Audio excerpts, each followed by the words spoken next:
आपने शायद recently GameStop के स्टॉक्स को बहुत तेजी से बढ़ते देखा ही होगा, लेकिन आपको पहले इस बात का अंदाजा नहीं हुआ होगा कि इस तबाही के पीछे की साइकोलॉजी बहुत ही हैरानकुन है।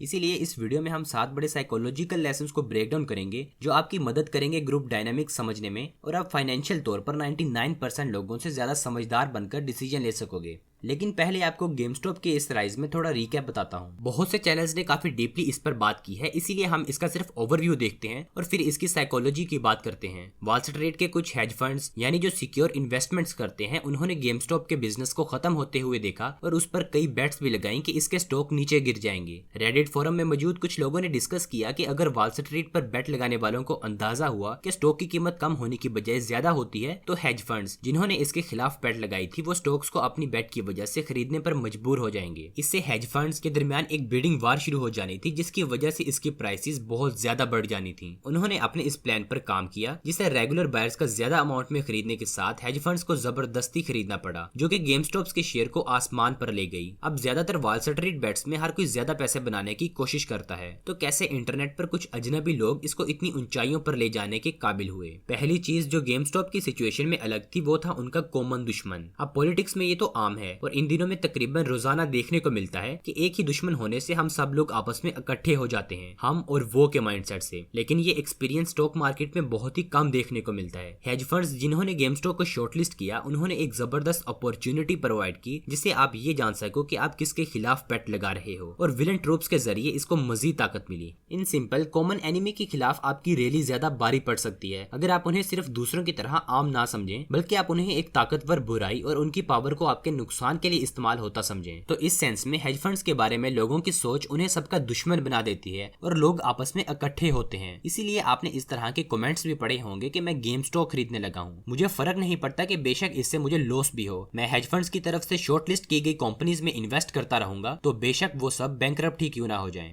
मजे की बात यह है कि लोग सिर्फ वॉल स्ट्रीट के खिलाफ चलाई गई इस स्ट्राइक में शामिल होने के लिए स्टॉक खरीद रहे थे। ग्रुप्स की यूनिटी और अपील ने उन्हें मजीद मजबूत कर दिया उनकी हीरोइक लैंग्वेज और मिथोलॉजी की वजह से। इस पे यकीन करना जरा मुश्किल है, लेकिन खुद को स्पार्टन्स की 300 या स्कॉटिश की ब्रेवहार्ट मीम्स में आते हुए देखना आपके दिमाग को जरा असरअंदाज करता है। बेशक आपको असल में ये भी पता हो कि ये सिर्फ एक मजाक है। इसीलिए अब स्टॉक खरीदना सिर्फ आपको पैसे बनाने का मौका नहीं देगा, बल्कि आप खुद को उन बहादुर आदमी और औरतों का हिस्सा बनते हुए महसूस करेंगे जो सिर्फ उससे मिलने वाली रिस्पेक्ट के लिए मरने तक तैयार हो जाते हैं। इसीलिए एहतियात करना लाजिम है जब कोई आपको हम और वो मेंटेलिटी देने की कोशिश करे, खास तौर पर अगर वो दुश्मन को गैर इंसानी और उनके पर्पस को बाकियों से बिल्कुल डिफरेंट दिखाएं। अब ये एक बहुत कॉमन ट्रिक है, अगर आप इसे देखते हैं तो चांसेस है कि आप किसी से मैनिपुलेट होने वाले हैं जो आपसे कुछ करवाना चाहता है। जैसा कि हम देखेंगे कि ये किस तरह आपसे ऐसे डिसीजंस करवाएगा जो आपके लिए बहुत गलत साबित होंगे। उन लोगों के अलावा जो इसमें पहले आए, और उससे पहले कुछ लोगों के ग्रुप थे जो सच में इसे 300 और 400 डॉलर्स में खरीद रहे थे। जाहिर है कि ये एक पागलपन लग रहा था। आप वो स्टॉक क्यों खरीदते हैं जिसके बारे में आप कुछ नहीं जानते, और फिर एक साल के बाद ये 100 गुना ज्यादा हो जाता है। एक और रीजन ये भी हो सकती है जो हमने पहले भी डिस्कस की कि इसको ज्यादा तादाद में खरीद लेना।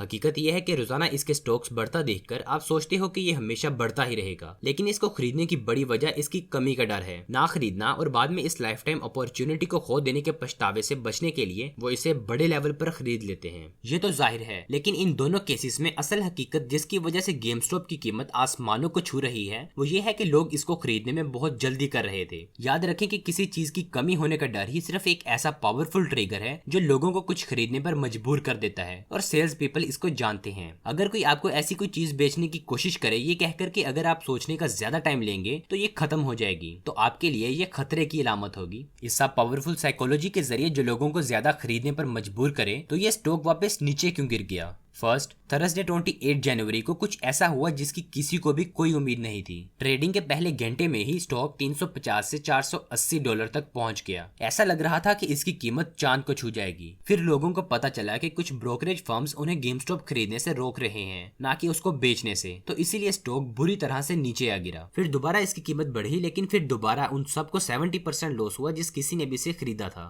आखिर क्या हुआ, मोमेंटम कहाँ चला गया और वो लाइन बराबर क्यों नहीं रही? इसकी एक रीजन ये है कि गेम स्टॉप के शेयर होल्डर्स खुद को एक कैच जैसी कंडीशन में महसूस कर रहे थे। अभी सिचुएशन ये है कि अगर हर शेयर होल्डर अपने अकाउंट्स होल्ड कर लेता और बेशक उसे कोई भी ना खरीदे तो प्राइस नीचे नहीं गिरती और फिर hedge funds short listed companies को खरीदने पर मजबूर हो जाती हैं और शेयर होल्डर्स काफी ज्यादा पैसे कमाते हैं। यहाँ प्रॉब्लम ये है कि अगर शेयर होल्डर्स को इस बात पर ट्रस्ट नहीं होगा, हर कोई उस स्टॉक को अपने पास रखेगा जिससे उनका अपना प्रॉफिट ज्यादा होगा, तो वो सबके बेचने से पहले ही बेच देंगे। और हर कोई ऐसा सोचे कि इसकी प्राइस गिर जाएगी, तो फिर आप वहाँ क्या करोगे जब आप उन लोगों के साथ कैद जैसी सिचुएशन में हो जिन्हें आप नहीं जानते। काफी लोगों के लिए सबसे बड़ी रीजन ये है जो उस लाइन को मेंटेन रखने की कोशिश करते हैं कि गेमस्टॉप की कम्युनिटी के ओनर के पास दो इंपॉर्टेंट कंपोनेंट्स की कमी थी, ट्रांसपेरेंसी और अकाउंटेबिलिटी। अगर आप वॉल स्ट्रीट बेट्स पर थे जब स्टॉक बढ़ रहा था तो अपने शेयर्स को हमेशा होल्ड करने की ऐसी पोस्ट देखी होंगी जिन पर 1 लाख से ज्यादा अपवोट्स थे, लेकिन जो आपने नहीं देखा कि लोग चुपके से इसे बेच रहे थे।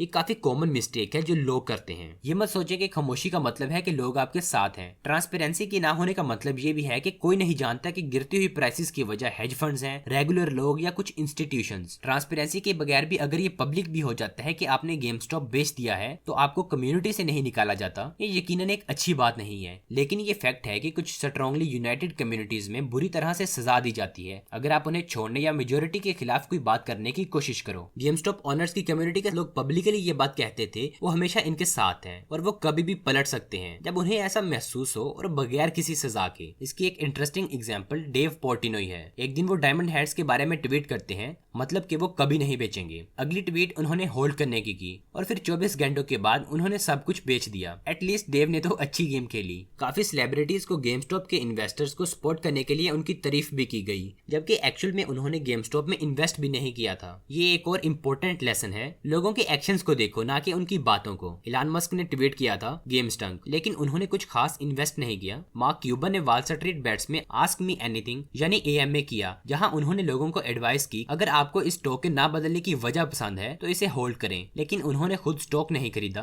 वो ये कह रहे हैं कि वो इस इन्वेस्टमेंट को इतना पसंद नहीं करते जिससे वो इसे खरीद लें। इनमें से किसी ने गलत नहीं किया। गलती ये हुई कि इन्वेस्टर्स ने जब वो ट्वीट्स और AMAs को देखा तो सोचा कि इलान और मार्क उनके साथ थे। अगर उनमें से कोई अचानक बहुत ज्यादा गेम स्टॉक के स्टॉक्स को खरीद लेता तो उस मोमेंट आप सोचते कि ये एक अच्छी इन्वेस्टमेंट है। आमतौर पर अगर कोई आपको बताए कि उनके पास आपके लिए एक अच्छी अपॉर्चुनिटी है पर वो खुद इसे नहीं कर रहे तो जरा सावधान रहे। आज के दौर में ये रोज बरोज ऑनलाइन बिजनेस गुरुज के थ्रू बढ़ती जा रही है जो बताते हैं कि किन तरीकों से अमीर बना जाए जो उन्होंने खुद कभी किए ही नहीं। तो अब हम यहाँ से कहाँ जाएं? ये कोई नहीं जानता है गेम स्टॉप क्या करेगी। या तो इसकी प्राइसेस दोबारा आसमान तक चली जाएंगी या दोबारा गिर जाएंगी। जितनी ज्यादा आप इन्वेस्टमेंट पे रिटर्न चाहेंगे उतना ज्यादा ही आपको रिस्क उठाना पड़ सकता है। अल्टीमेटली हम सब पैसे बनाने की कोशिश कर रहे हैं, कुछ ना कुछ ऐसा करके जिसमें नुकसान ना हो और उससे लोगों की जिंदगी को बेहतर बनाया जा सके। और अगर आप भी उन लोगों में से हैं जो हेज फंड्स के बिलियनियर्स की तरफ देखते हैं और ख्वाहिश करते हैं कि वो उनकी ज्यादा मदद करें जिनके पास कम है, तो आपके पास ये मौका है कि आप उनको दिखा सकें कि ये कैसे हो सकता है। हर रोज तकरीबन 1400 बच्चे गंदा पानी पीने की वजह से मरते हैं। उनको देखते हुए हम सिर्फ 1% हैं, लेकिन फर्क करने में आपका कुछ ज्यादा नहीं जाएगा। हम चैरिटी वाटर के लिए फंड इकट्ठा कर रहे हैं और हर $40 से किसी को 10 साल के लिए साफ पानी पीने को मिलेगा और पहले $1 लाख की डोनेशन के साथ हमारी ये ऑर्गेनाइजेशन भी उतने ही पैसे इन्वेस्ट करेगी। यानी कि अगर आप $20 डोनेट करते हो तो उसके साथ हम भी इतनी अमाउंट डोनेट करेंगे और हम मिलकर किसी को 10 साल के लिए पीने को साफ पानी प्रोवाइड कर सकते हैं जिनके पास नहीं है। 100% डोनेटेड मनी साफ पानी के प्रोजेक्ट के लिए इस्तेमाल किया जाएगा और जब ये कंप्लीट हो जाएगा तो चैरिटी वाटर आपको फोटोज भी सेंड करेगा ताकि आप देख सकें कि आपने किन लोगों की मदद की है। और अगर आप इन लोगों की मदद करना चाहते हैं तो डिस्क्रिप्शन में दिए गए लिंक पर क्लिक करें। बाकी मुझे काफी उम्मीद है कि आपने ये वीडियो काफी इंजॉय की होगी। Thanks to our amazing team जिन्होंने ये वीडियो बनाई। तो होपफुली मिलते हैं फिर नेक्स्ट वीडियो में, तब तक के लिए अपना ख्याल रखिए।